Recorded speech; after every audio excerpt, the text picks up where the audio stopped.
Halo, perkenalkan nama saya Noftaliana, saya dari kelompok Senja.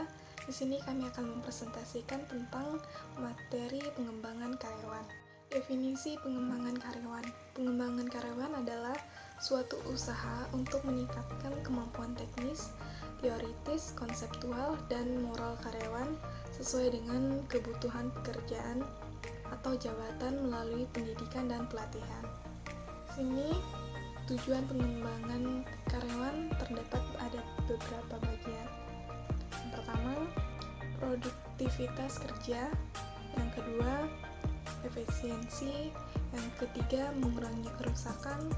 Yang keempat, mengurangi kecelakaan. Yang kelima, meningkatkan servis. Yang keenam, moral. Yang ketujuh, karir. Yang kedelapan, konseptual. Yang ke-9 leadership, yang ke-10 internship, dan yang terakhir kepuasan konsumen. Perkenalkan, nama saya Miranti Embong Bulan dari kelompok Senja. Di sini saya akan melanjutkan untuk membacakan presentasi kami, yaitu manfaat pengembangan karyawan yang paling terasa oleh perusahaan ketika secara berkala mengadakan program pelatihan dan pengembangan karyawan adalah mewujudkan sumber daya manusia yang mampu bekerja lebih efisien, kompetitif, dan keterlibatan yang lebih tinggi dengan tempat kerja. Berikut sejumlah manfaat pelatihan dan pengembangan karyawan yang bisa diperoleh oleh perusahaan, yaitu retensi karyawan yang positif, meningkatkan keterlihatan karyawan, menyiapkan pemimpin-pemimpin di masa depan, memperdayakan karyawan.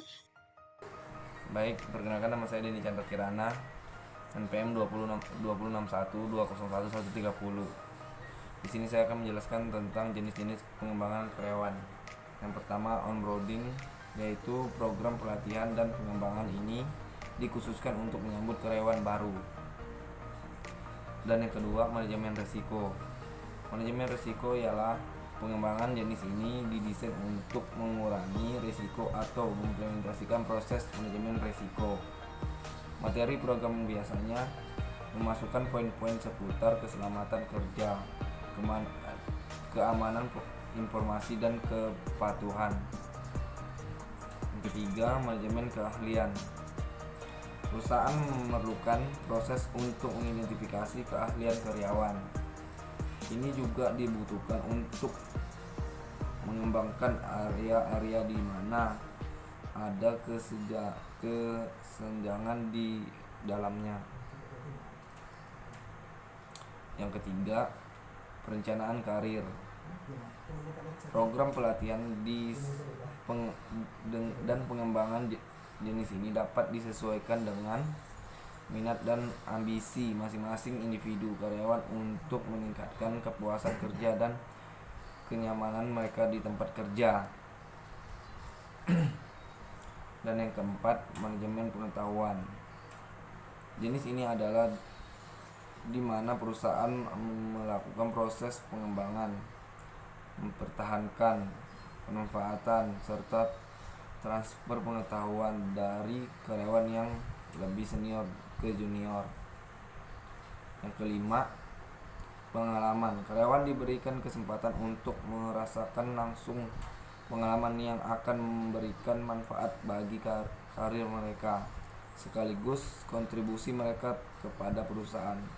Di dalam program ini, karyawan biasanya akan memperoleh penugasan baru dan lebih kreatif yang berbeda atau bahkan berlawanan dengan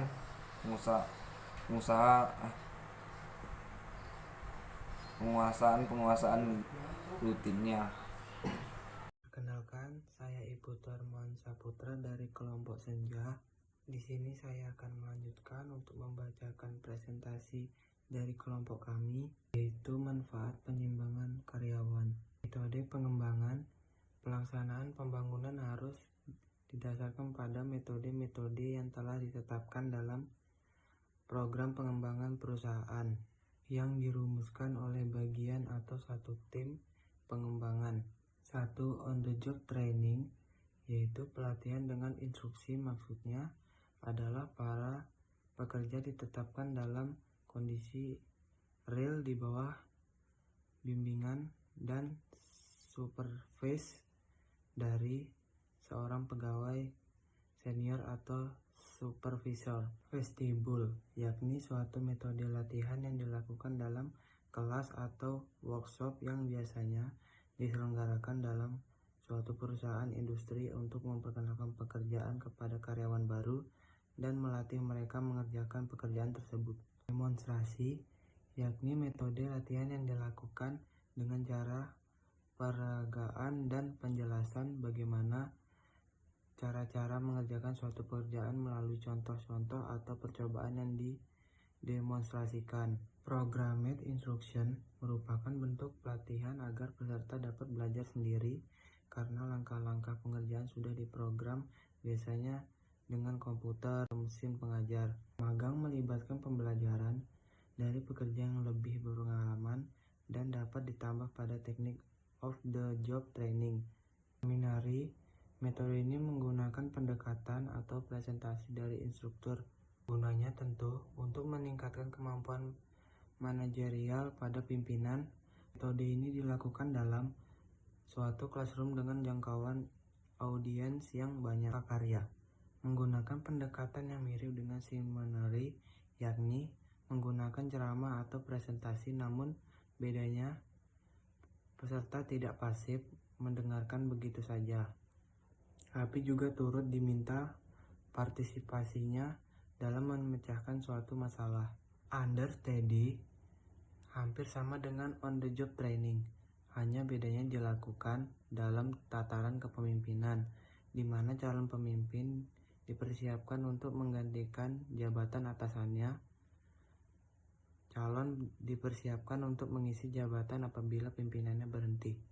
Job rotation adalah teknik pengembangan yang dilakukan dengan cara memindahkan peserta dari suatu jabatan ke jabatan lainnya secara periodik untuk menambah keahlian dan kecakapannya pada setiap jabatan. Coaching and counseling adalah suatu metode pendidikan dengan cara atasan mengajarkan keahlian dan keterampilan kerja kepada bawahannya. Dalam metode ini, supervisor diperlukan sebagai petunjuk untuk memberitahukan kepada para peserta mengenai tugas yang akan dilaksanakan dan bagaimana cara mengerjakannya.